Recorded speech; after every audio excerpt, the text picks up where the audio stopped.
Saudara-saudari, marilah kita mendengarkan renungan dengan judul Membagikan Tenaga dan Kuasa, yang berdasarkan pada Injil Lukas bab 9 ayat 1 dan 2. Yesus memanggil ke-12 muridnya, lalu memberikan tenaga dan kuasa kepada mereka untuk menguasai setan-setan dan menyembuhkan penyakit-penyakit. Dan Yesus mengutus mereka memberitakan kerajaan Allah dan menyembuhkan orang.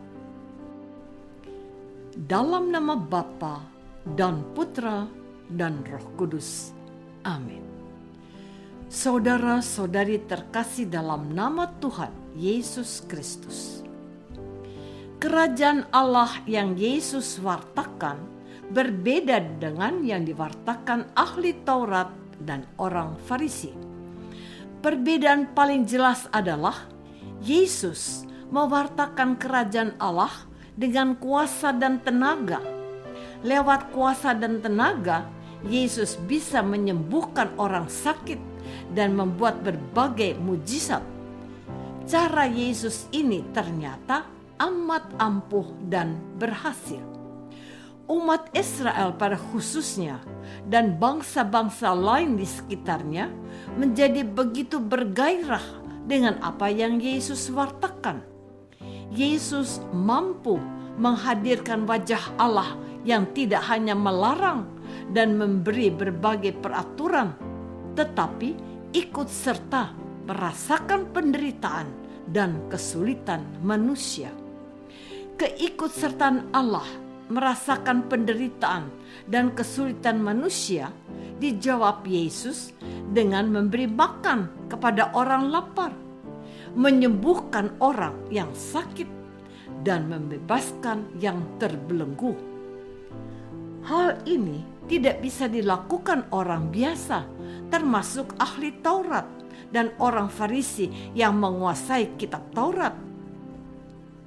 Orang Farisi dan ahli Taurat hanya sekedar menguasai kitab Taurat, tetapi mereka tidak bisa mengeluarkan kuasa dari dalam diri mereka untuk membuat mujizat seperti yang Yesus lakukan. Saudara-saudari terkasih, perbedaan lain antara Yesus dengan orang Farisi dan ahli Taurat adalah dalam hal berbagi. Orang Farisi dan ahli Taurat sebenarnya juga memiliki kuasa dan wewenang mengajarkan kerajaan Allah. Persoalannya, mereka sombong dan menganggap diri mereka paling hebat. Sementara Yesus mau membagikan kuasa dan tenaganya kepada para murid. Dengan cara demikian, Yesus membagi beban dan tanggung jawab kepada para rasul. Yesus juga hendak memberi kepercayaan kepada para rasul, sebab sesungguhnya Allah bisa memakai siapa saja yang dikehendakinya. Artinya, kuasa dan tenaga Allah yang dahsyat tidak terbatas pada orang tertentu. Kita melihat bahwa Yesus sendiri yang adalah anak Allah, bahkan kita imani sebagai Allah Putra, berniat membagikan kuasa dan tenaga. Yesus tidak takut kehilangan kuasa dan tenaga itu, karena kuasa dan tenaga itu berasal dari Allah, sehingga tak pernah habis. Allah memberikan kuasa kepada kita secara gratis. Saudara-saudari terkasih, ada beberapa hal penting yang dapat kita pelajari dari bacaan Injil hari ini. Pertama, mengenai pengkaderan. Pengkaderan adalah proses atau upaya untuk menyiapkan seseorang menjadi pribadi yang mandiri, bertanggung jawab, dan memimpin. Walaupun Yesus adalah Tuhan yang berkuasa, namun Yesus tetap memakai cara manusia dengan melatih para murid. kita perlu melakukan pengkaderan. Lewat pengkaderan, iman kita akan terus-menerus diwariskan dari generasi ke generasi. Sebaliknya, kalau kita gagal melakukan pengkaderan, maka iman kita kepada Yesus akan luntur. Kita dapat melihat contoh di beberapa daerah atau negara di mana para pengikut Yesus mulai berkurang. Kedua, pentingnya membagi kuasa dan tenaga, sebab hidup manusia dibatasi waktu dan umur. Karena itu, orang-orang yang memiliki kelebihan dalam bidang tertentu dapat membagikannya kepada sesama, seperti dilakukan oleh para pujangga gereja seperti Santo Agustinus dan Santo Thomas Aquinas. Mereka mewariskan pemikiran mereka lewat tulisan-tulisan mereka yang sangat penting dan berguna bagi kita sampai sekarang. Saudara-saudari terkasih, berbagi dalam segala sesuatu, termasuk tenaga dan kuasa, tak akan pernah membuat manusia kerdil atau miskin. Orang pandai yang mau membagikan ilmunya tidak akan membuat orang itu bodoh. Sebaliknya, justru membuatnya menjadi tambah pandai.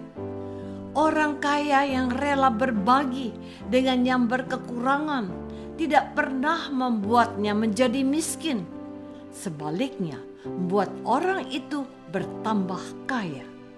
Demikian pula orang-orang yang memiliki kuasa, jabatan, dan pengaruh akan tetap kuat dan bertahan lama jikalau mereka mau membagikan apa yang mereka miliki. Ini berarti tidak ada tempat bagi manusia yang mau menang sendiri, manusia yang serakah dan mementingkan diri sendiri. Semangat berbagi inilah yang terus dipelihara dan dikembangkan oleh gereja dari abad ke abad. Gereja Katolik ada dan tetap hidup karena berbagi. Dengan berbagi, hidup kita jadi berguna bagi sesama. Maka, sekecil apapun yang kita bagikan akan sangat berarti bagi sesama. Kita pun dikenang sesama dari apa yang kita bagikan. Kita bisa membagikan apa saja sesuai dengan keadaan dan pekerjaan kita, termasuk para lansia dan yang berkebutuhan khusus. Apakah selama ini kita sudah berusaha membagikan apa yang kita miliki kepada orang-orang yang ada di sekeliling kita? Marilah kita berdoa. Tuhan Yesus Kristus, Engkau datang ke dunia untuk mewartakan kerajaan Allah. Dalam mewartakan kerajaan Allah, Engkau melibatkan para rasul dengan membagi tenaga dan kuasa kepada mereka. Bantu kami untuk ikut berbagi iman dan hal lain agar hidup kami berguna bagi sesama. Doa ini kami persembahkan dalam nama-Mu, Tuhan dan pengantara kami. Amin. Semoga kita semua selalu dinaungi dan dibimbing oleh berkat Allah yang Maha Kuasa. Dalam nama Bapa dan Putra dan Roh Kudus. Amin.